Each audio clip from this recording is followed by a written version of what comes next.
রাষ্ট্রপতির কাছে চিঠি দেবেন বলেছিলেন, স্বেচ্ছায় মৃত্যু গ্রহণ করতে চান, আপনার ভোটাধিকার কেড়ে নেওয়া হয়েছে সেই কারণে এবং বহু মানুষের কেড়ে নেওয়া হয়েছে সেই কারণে আপনি সেই চিঠি দিয়েছেন। কি প্রতিক্রিয়া? আমি মাননীয় মহামহিম রাষ্ট্রপতি এবং মাননীয় মহামান্য সুপ্রিম কোর্ট দুটো জায়গাতেই আমি মেল করে এবং গতকালকে আমি বাই পোস্ট চিঠি দিয়েছি। এটা তার রিসিপ্ট কপি, দুটো দুটো চিঠিরই রিসিপ্ট কপি আপনাদের সামনে তুলে ধরলাম। এই যে চিঠি দিতে আমি বাধ্য হলাম, নিজের স্বেচ্ছা মৃত্যু চাইতে বাধ্য হলাম, আজকের এই রাষ্ট্র, এই রাষ্ট্রীয় ব্যবস্থা, এই সুপ্রিম কোর্ট এবং নির্বাচন কমিশন তারা আমাকে বাধ্য করেছে। তারা আজকে আমাকে সহ 91 লক্ষ মানুষকে বেনাগরিক করার চক্রান্ত করেছে, এক ধরনের বেনাগরিক করে দিয়েছে। তাই আমি বাধ্য হয়েছি, এই যে 91 মানুষকে তারা ভোটাধিকার কেড়ে নিয়ে এনআরসি করিয়ে, সিএ এর মাধ্যমে, সিএ 2003-এর মাধ্যমে এনআরসি করিয়ে বেনাগরিক করেছে, এর বিরুদ্ধে একটা সোচ্চার প্রতিবাদ হওয়া দরকার। আজকে রাষ্ট্র আমাকে ধাক্কা দিতে দিতে দিতে দিতে আমার পিঠটা দেওয়ালে ঠেকে গেছে।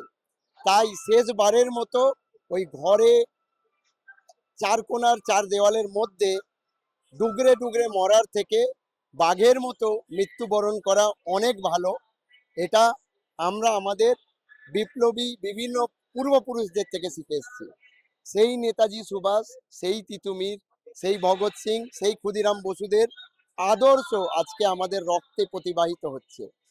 তাই আমরা বাড়িতে বসে চুপ করে থাকতে পারি না। আমি বাধ্য হয়েছি, রাষ্ট্র আমাকে বাধ্য করেছে। রাষ্ট্র যদি আমার এই স্বেচ্ছা মৃত্যু না চায়, তাহলে অবিলম্বে এই রাষ্ট্র, এই রাষ্ট্রীয় ব্যবস্থা এসআইআর বাতিল করুক, এই 91 লক্ষ মানুষকেই এই ইলেকশনেই ভোট দেওয়ার অধিকার ফিরিয়ে দিক। যদি তারা এটা না করতে পারে, তাহলে আমাকে তারা স্বেচ্ছা মৃত্যুর অনুমতি দেবে। সেই অনুমতি অনুযায়ী আমি আমার স্বেচ্ছা মৃত্যু গ্রহণ করব। আমার এই স্বেচ্ছা মৃত্যু গ্রহণ করতে, শহীদ হতে কোনো আপত্তি নেই। শহীদ হওয়ার জন্যই আমরা আজকে রাস্তায় নেমেছি। এই মানুষের সঙ্গে এত বড় শয়তানি, এত বড় রাষ্ট্রীয় সন্ত্রাস চলবে, আমি শেখ ফরিদুল ইসলাম, আমি চুপ করে বসে থাকতে পারি না। যারা চুপ করে বসে থাকার তারা চুপ করে বসে আছে, যারা রাজনৈতিক খেলা খেলার তারা খেলছে, যারা সিএ 2003 পাস করিয়েছিল, সেই মোহাম্মদ সেলিম, অধীর রঞ্জন চৌধুরী, মমতা ব্যানার্জিরা, তারা আবারও মানুষকে বেনাগরিক করে রাজনৈতিক খেলাতেই তারা মেতেছে। আমি ফরিদুল ইসলাম সেই খেলাতে মারতে পারিনি। তাই আমি আমার মতো করে লড়াইটা দেওয়ার চেষ্টা করেছি।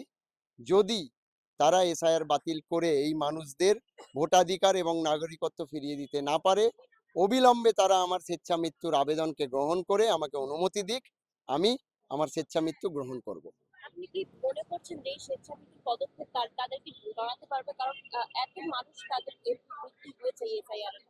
একদম নড়াতে পারবে। আমি গতকালকেই দেখলাম বিভিন্ন মেন স্ট্রিম সংবাদ মাধ্যমে জানানো হয়েছে, হুগলি জেলার আরামবাগে ছয় জন সহ নাগরিক যাদেরকে অবৈধভাবে ডিলিট করেছে। এই যে অবৈধ এসআইআর ব্যবস্থা, অগণতান্ত্রিক এসআইআর ব্যবস্থার তারা শিকার হয়েছে। আজকে নামের বানান ভুল হওয়ার জন্য আমিও ডিলিটেড, এই রাষ্ট্রহীন হয়ে পড়েছি।